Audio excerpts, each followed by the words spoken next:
What if I told you that one of the most powerful federal agencies regulating firearms may be quietly changing how it enforces some of the most controversial gun laws in America, without a press conference, without a vote in Congress, and without most Americans even noticing? Because right now, that's exactly what appears to be happening.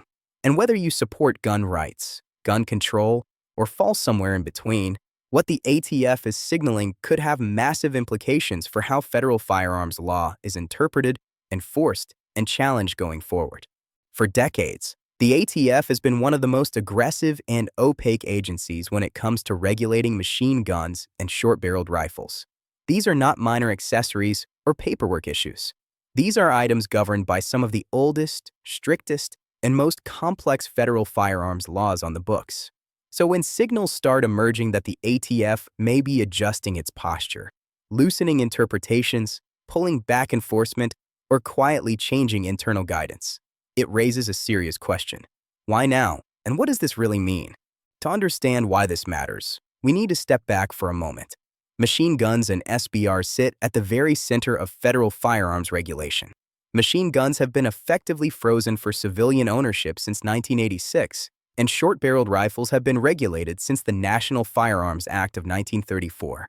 For nearly a century, the federal government has treated barrel length and firing mechanisms as matters of national security rather than individual liberty. And the ATF has been the agency responsible for drawing, and constantly redrawing, the lines. But here's the thing most people don't realize. Many of these rules aren't as clear-cut as the public is led to believe. They're not always written in plain language by Congress. In many cases, they're interpreted, expanded, and enforced by the ATF itself. That means internal guidance memos, enforcement priorities, and administrative decisions matter just as much as the law itself. And that's where this story really begins. Over the past several years, the ATF has faced growing pressure from multiple directions. Court rulings have challenged long-standing interpretations. Congress has remained deeply divided, and public scrutiny of unelected agencies exercising massive regulatory power has intensified. The Supreme Court has sent repeated signals that agencies cannot simply invent law through interpretation. And that legal environment has put agencies like the ATF in a very uncomfortable position.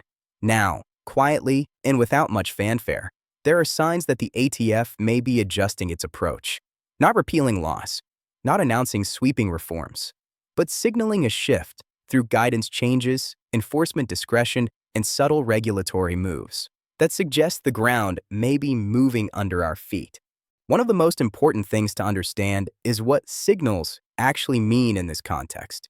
The ATF rarely announces major changes with bold headlines. Instead, changes often appear in the form of revised FAQs, altered application processing, enforcement pauses, or shifts in how rules are interpreted internally.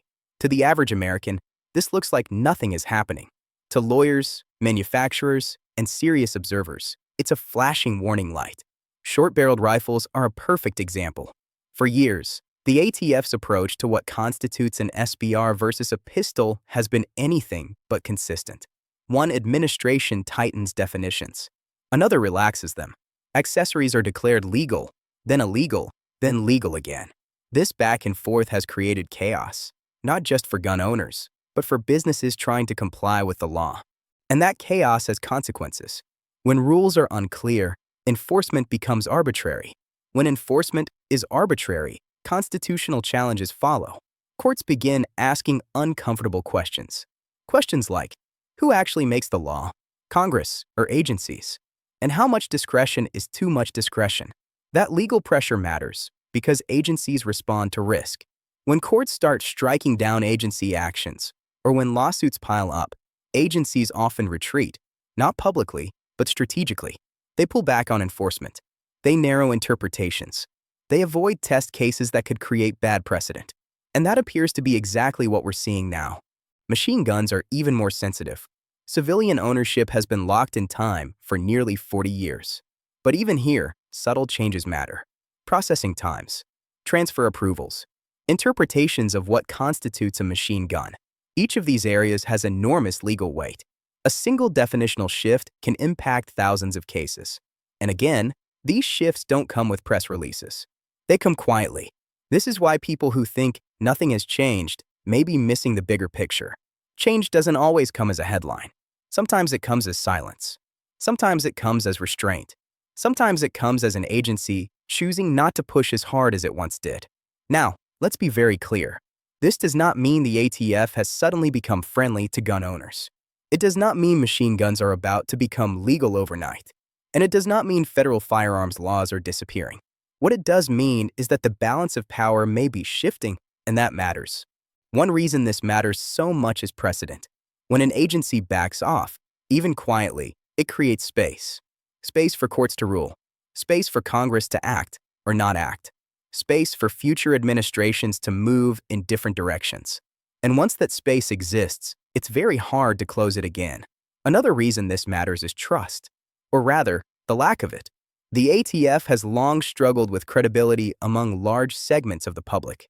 Frequent rule changes, inconsistent enforcement, and high-profile reversals have eroded confidence. Quiet adjustments may be an attempt to stabilize the situation, reduce legal exposure, and avoid further damage. But that strategy has its own risks. When agencies change rules quietly, people feel blindsided. Confusion increases, rumors spread, and misinformation fills the vacuum. That's why transparency matters, and why this conversation is happening at all. There's also a political reality at play. Firearms policy has become one of the most polarizing issues in America. Every move is scrutinized. Every enforcement action becomes a headline. Every change risks backlash from one side or the other. In that environment, quiet signals are safer than loud announcements. Yet quiet does not mean unimportant. In fact, some of the most significant regulatory shifts in American history began quietly. They started with guidance changes, with enforcement discretion, with internal decisions that only later became obvious to the public. So what should viewers take away from this? First, pay attention not just to what agencies say, but to what they do.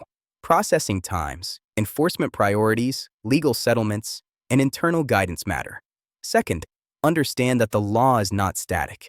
It evolves through pressure, litigation, and interpretation. And third, recognize that unelected agencies wield enormous power, and that power is increasingly being questioned. Whether you're concerned about gun rights, government overreach, public safety, or constitutional balance, this story sits at the intersection of all of those issues. It's not just about firearms. It's about who decides the rules, how those rules are enforced, and what happens when agencies are forced to reconsider their authority. And perhaps the most important question of all is this: if agencies can quietly tighten rules, can they also quietly loosen them? And if so, what does that say about the system we're living under? These are not hypothetical questions. They're happening right now. And as the ATF signals potential changes, however subtle, they deserve attention, scrutiny, and serious discussion. Because when laws change loudly, people notice. But when they change quietly, the consequences often last much longer.